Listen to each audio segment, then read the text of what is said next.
Chapter 10 Wrought Iron and Gold. If you are enjoying this audiobook, please take a moment to like and subscribe so I can continue to make content just like this. We are the trees whom shaking fastens more. George Herbert. Mr. Thornton left the house without coming into the dining room again. He was rather late and walked rapidly out to Crampton. He was anxious not to slight his new friend by any disrespectful unpunctuality. The church clock struck 7:30 as he stood at the door awaiting Dixon's slow movements, always doubly tardy when she had to degrade herself by answering the doorbell. He was ushered into the little drawing-room and kindly greeted by Mr. Hale, who led him up to his wife, whose pale face and shawl-draped figure made a silent excuse for the cold languor of her greeting. Margaret was lighting the lamp when he entered, for the darkness was coming on. The lamp threw a pretty light into the center of the dusky room, from which, with country habits, they did not exclude the night skies and the outer darkness of air. Somehow that room contrasted itself with the one he had lately left, handsome, ponderous, with no sign of female habitation except in the one spot where his mother sate, and no convenience for any other employment than eating and drinking. To be sure, it was a dining-room. His mother preferred to sit in it, and her will was a household law. But the drawing-room was not like this. It was 20 times as fine, not 1/4 as comfortable. Here were no mirrors, not even a scrap of glass to reflect the light, and answer the same purpose as water in a landscape. No gliding, a warm, sober breadth of coloring, well relieved by the dear old Helston chintz curtains and chair covers. An open davenport stood in the window opposite the door. In the other there was a stand, with a tall white china vase, from which drooped wreaths of English ivy, pale green birch, and copper-colored beech leaves. Pretty baskets of work stood about in different places, and books not cared for on account of their binding solely lay on one table, as if recently put down. Behind the door was another table decked out for tea, with a white tablecloth on which flourished the coconut cakes, and a basket piled with oranges and ruddy American apples heaped on leaves. It appeared to Mr. Thornton that all these graceful cares were habitual to the family, and especially of a piece with Margaret. She stood by the tea-table in a light-colored muslin gown, which had a good deal of pink about it. She looked as if she was not attending to the conversation, but solely busy with the teacups, among which her round ivory hands moved with pretty, noiseless daintiness. She had a bracelet on one taper arm, which would fall down over her round wrist. Mr. Thornton watched the replacing of this troublesome ornament with far more attention than he listened to her father. It seemed as if it fascinated him to see her push it up impatiently until it tightened her soft flesh, and then to mark the loosening, the fall. He could almost have exclaimed, "There it goes again!" There was so little left to be done after he arrived at the preparation for tea that he was almost sorry the obligation of eating and drinking came so soon to prevent him watching Margaret. She handed him his cup of tea with the proud air of an unwilling slave, but her eye caught the moment when he was ready for another cup, and he almost longed to ask her to do for him what he saw her compelled to do for her father, which took her little finger and thumb in his masculine hand and made them serve as sugar-tongs. Mr. Thornton saw her beautiful eyes lifted to her father full of light, half laughter and half love, as this bit of pantomime went on between the two, unobserved, as they fancied, by any. Margaret's head still ached, as the paleness of her complexion and her silence might have testified, but she was resolved to throw herself into the breach, if there was any long untoward pause, rather than her father's friend, pupil, and guest should have cause to think himself in any way neglected. But the conversation went on, and Margaret stood into a corner near her mother with her work, after the tea things were taken away, and felt that she might let her thoughts roam, without fear of being suddenly wanted to fill up a gap. Mr. Thornton and Mr. Hale were both absorbed in the continuation of some subject which had been started at their last meeting. Margaret was recalled to a sense of the present by some trivial, low-spoken remark of her mother's, and on suddenly looking up from her work, her eye was caught by the difference of outward appearance between her father and Mr. Thornton, as betokening such distinctly opposite natures. Her father was of slight figure, which made him appear taller than he really was, when not contrasted, as at this time, with the tall, massive frame of another. The lines in her father's face were soft and waving, with a frequent undulating kind of trembling movement passing over them, showing every fluctuating emotion. The eyelids were large and arched, giving to the eyes a peculiar languid beauty, which almost was feminine. The brows were finely arched, but were by the very size of the dreamy lids, raised to a considerable distance from the eyes. Now in Mr. Thornton's face, the straight brows fell low over the clear, deep-set, earnest eyes, which, without being unpleasantly sharp, seemed intent enough to penetrate into the very heart and core of what he was looking at. The lines in the face were few but firm, as if they were carved in marble, and lay principally about the lips, which were slightly compressed over a set of teeth so faultless and beautiful as to give the effect of sudden sunlight when the rare, bright smile, coming in an instant and shining out of the eyes, changed the whole look from the severe and resolved expression of a man ready to do and dare everything, to the keen, honest enjoyment of the moment, which is seldom shown so fearlessly and instantaneously except by children. Margaret liked this smile, and it was the first thing she had admired in this new friend of her father's.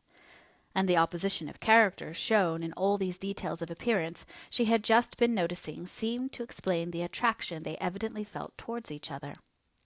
She rearranged her mother's worsted work, and fell back into her own thoughts, as completely forgotten by Mr. Thornton as if she had not been in the room, so thoroughly was he occupied in explaining to Mr. Hale the magnificent power, yet delicate adjustment of the might of the steam-hammer, which was recalling to Mr. Hale some of the wonderful stories of subservient genii in the Arabian Nights. One moment stretching from earth to sky and filling all the width of the horizon, at the next obediently compressed into a vase small enough to be borne in the hand of a child. And this imagination of power, this practical realization of a gigantic thought, came out of one man's brain in our own good town. That very man has it within him to mount, step by step, on each wonder he achieves to higher marvels still. And I'll be bound to say, we have many among us who, if he were gone, could spring into the breach and carry on the war, which compels and shall compel all material power to yield to science. Your boast reminds me of the old lines. I've 100 captains in England, he said. As good as ever was he. At her father's quotation, Margaret looked suddenly up with inquiring wonder in her eyes. How in the world had they got from the cog-wheels to Chevy-Chase? It is no boast of mine, replied Mr. Thornton. It is a plain matter of fact. I won't deny that I am proud of belonging to a town, or perhaps I should rather say a district, the necessities of which give birth to such grandeur and conception. I would rather be a man toiling, suffering, nay, failing and successless, here, than lead a dull, prosperous life in the old worn grooves of what you call more aristocratic society down in the south, with their slow days of careless ease. One may be clogged with honey and unable to rise and fly. You are mistaken, said Margaret, roused by the aspersion on her beloved South to a fond vehemence of defence that brought the colour into her cheeks and the angry tears in her eyes. You do not know anything about the South. If there is less adventure or less progress, I suppose I must not say less excitement, from the gambling spirit of trade which seems requisite to force out these wonderful inventions, there is less suffering also. I see men here going about in the streets who look ground down by some pinching sorrow or care, who are not only sufferers but haters. Now in the South we have our poor, but there is not that terrible expression in their countenance of a sullen sense of injustice which I see here.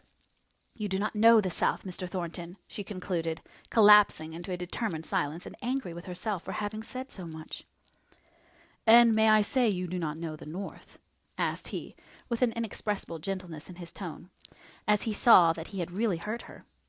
She continued resolutely silent, yearning after the lovely haunts she had left far away in Hampshire, with a passionate longing that made her feel her voice would be unsteady and trembling if she spoke.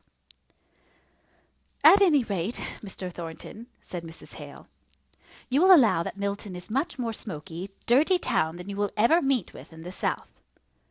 I'm afraid I must give up its cleanliness, said Mr. Thornton with a quick gleaming smile. But we are bidden by Parliament to burn our own smoke, so I suppose, like good little children, we shall do as we are bid, sometime. But I think you told me you had altered your chimneys so as to consume the smoke, did you not? Asked Mr. Hale. Mine were altered by my own will before Parliament meddled with the affair. It was an immediate outlay, but it repays me in the saving of coal. I am not sure whether I should have done it, if I had waited until the act was passed. At any rate, I should have waited to be informed against and fined, and given all the trouble and yielding that I legally could.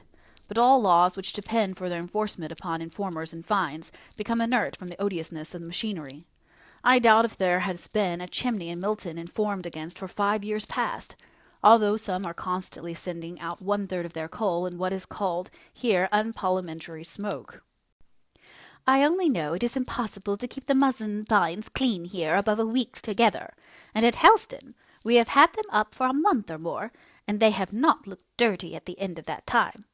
And as for hands, Margaret, how many times did you say you had washed your hands this morning before 12 o'clock?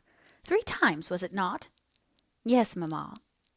You seem to have a strong objection to Acts of Parliament, and all legislation affecting your mode of management down here at Milton, said Mr. Hale. Yes, I have, and many others have as well, and with justice, I think. The whole machinery, I don't mean the wood and iron machinery now, of the cotton trade, is so new that it is no wonder if it does not work well in every part all at once. 70 years ago, what was it? And now what it is not. Raw, crude materials come together, men of the same level as regarded education and station, took suddenly the different position of masters and men, owing to the motherwort, as regarded opportunities and probabilities, which distinguished some, and made them far-seeing as to what great future lay concealed in that rude model of Sir Richard Arkwright's. The rapid development of what might be called a new trade gave those early masters enormous power of wealth and command. I don't mean merely over the workmen, I mean over purchasers, over the whole world's market. Why, I may give you, as an instance, an advertisement inserted not 50 years ago in a Milton paper that so-and-so, one of the half-dozen calico printers of the time, would close his warehouse at noon each day, therefore that all purchasers must come before that hour. Fancy a man dictating in this manner the time when he would sell and when he would not sell. Now I believe if a good customer chose to come at midnight, I should get up and stand hat in hand to receive his orders. Margaret's lip curled, but somehow she was compelled to listen. She could no longer abstract herself in her own thoughts. I only name such things to show what almost unlimited power the manufacturers had about the beginning of this century. The men were rendered dizzy by it. Because a man was successful in his ventures, there was no reason that in all other things his mind should be well balanced. On the contrary, his sense of justice and his simplicity were often utterly smothered under the glut of wealth that came down upon him. And they tell strange tales of the wild extravagance of living indulged in on gala days by those early cotton lords. There can be no doubt, too, of the tyranny they exercised over their work-people. You know the proverb, Mr. Hale, set a beggar on horseback, and he'll ride to the devil.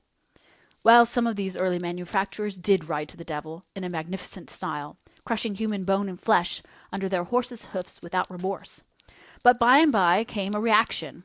There were more factories, more masters, more men were wanted. The power of masters and men became more evenly balanced, and now the battle is pretty fairly waged between us. We will hardly submit to the decision of an umpire, much less to the interference of a meddler with only a smattering of the knowledge of the real facts of the case, even though that meddler may be called the High Court of Parliament. Is there a necessity for calling it a battle between the two classes? Asked Mr. Hale. I know from your using the term, it is one which gives a true idea of the real state of things to your mind. It is true, and I believe it to be as much as necessity as that prudent wisdom and good conduct are always opposed to, and do battle with ignorance and improvidence. It is one of the great beauties of our system that a working man may raise himself into the power and position of a master by his own exertions and behavior. That, in fact, every one who rules himself to decency and sobriety of conduct and attention to his duties comes over to our ranks. It may not be always as a master, but as an overlooker, a cashier, a bookkeeper, a clerk, one on the side of authority and order. You consider all who are unsuccessful in raising themselves in the world, from whatever cause, as your enemies, then, if I understand you rightly, said Margaret in a clear, cold voice. As their own enemies, certainly, said he quickly, not a little piqued by the haughty disapproval her form of expression and tone of speaking implied. But in a moment his straightforward honesty made him feel that his words were but a poor and quibbling answer to what she had said, and be she as scornful as she liked, it was a duty he owed to himself to explain as truly as he could what he did mean. Yet it was very difficult to separate her interruption and keep it distinct from his meaning. He could best have illustrated what he wanted to say by telling them something of his own life. But was it not too personal a subject to speak about to strangers? Still, it was a simple, straightforward way of explaining his meaning. So putting aside the touch of shyness that brought a momentary flush of color into his dark cheek, he said, "I am not speaking without book. 16 years ago my father died under very miserable circumstances. I was taken from school and had to become a man, as well as I could, in a few days. I had such a mother as few are blessed with, a woman of strong power and firm resolve. We went into a small country town, where living was cheaper than in Milton, and where I got employment in a draper's shop, a capital place by way for obtaining a knowledge of goods. Week by week our income came to 15 shillings, out of which 3 people had to be kept. My mother managed so that I put by 3 out of these 15 shillings regularly. This made the beginning. This taught me self-denial. Now that I am able to afford my mother such comforts as her age, rather than her own wish requires, I thank her silently on each occasion for the early training she gave me. Now, when I feel that in my own case it is no good luck, no merit, no talent, but simply the habits of life which taught me to despise indulgences not thoroughly earned, indeed never to think twice about them, I believe that this suffering, which Miss Hale says is impressed on the countenances of the people of Milton, is but the natural punishment of dishonestly enjoyed pleasure, at some former period of their lives. I do not look on self-indulgent, sensual people as worthy of my hatred. I simply look upon them with contempt for their poorness of character." "But you have the rudiments of a good education," remarked Mr. Hale. "The quick zest with which you are now reading Homer shows me that you do not come to it as an unknown book. You have read it before, and are only recalling your old knowledge." "That is true. I had blundered along it at school. I dare say I was even considered a pretty fair classic in those days, though my Latin and Greek have slipped away from me since. But I ask you, what preparation were they for such a life as I had to lead? None at all. Utterly none at all. On the point of education, any man who can read and write starts fair with me in the amount of really useful knowledge that I had at that time." "Well, I don't agree with you. But there I am perhaps somewhat of a pedant. Did not the recollection of the heroic simplicity of the Homeric life nerve you up?" "Not one bit," exclaimed Mr. Thornton, laughing. "I was too busy to think about any dead people with the living pressing alongside of me neck to neck in the struggle for bread. Now that I have my mother safe in the quiet peace that becomes her age, and duly rewards her former exertions, I can turn to all that old narration and thoroughly enjoy it." "I dare say my remark came from the professional feeling of there being nothing like leather," replied Mr. Hale. When Mr. Thornton rose up to go away after shaking hands with Mr. and Mrs. Hale, he made an advance to Margaret to wish her good-bye, in a similar manner. It was the frank, familiar custom of the place, but Margaret was not prepared for it. She simply bowed her farewell, although the instant she saw the hand, half put out, quickly drawn back, she was sorry she had not been aware of the intention. Mr. Thornton, however, knew nothing of her sorrow, and drawing himself up to his full height, walked off, muttering as he left the house, "A more proud, disagreeable girl I never saw. Even her great beauty is blotted out of one's memory by her scornful ways."